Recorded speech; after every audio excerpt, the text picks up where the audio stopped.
Бүгін біз тарихтың ең бір тағдырлы да қасіретті беттерінің бірі 1986 жылғы Желтоқсан оқиғасына арналған мұражайға саяхат жасап отырмыз.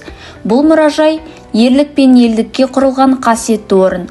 Осында қойылған әрбір жәдігер, әрбір сурет, әрбір құжат сол бір сын сағатта тәуелсіздік үшін алаңға шыққан қазақ жастарының жүрек жарды үні, өшпес ерлігі. Мұражайға кірген сәттен бастап біз Желтоқсан оқиғасының атмосферасын сезіне аламыз.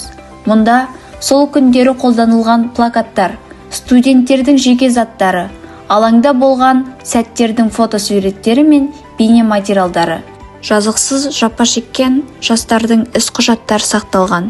Әр экспонат бір тағдыр, әр бұрыш бір тарих. Желтоқсан көтерілісі халқымыздың бостандыққа деген жігерін, ұлттық рухтың биік екенін дәлелдеген тарихи оқиға.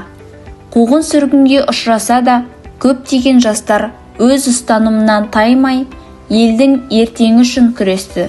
Сол үшін бұл мұражайға келу тек саяхат емес, өткенді ұмытпау, құрбан болған азаматтардың рухына тағзым.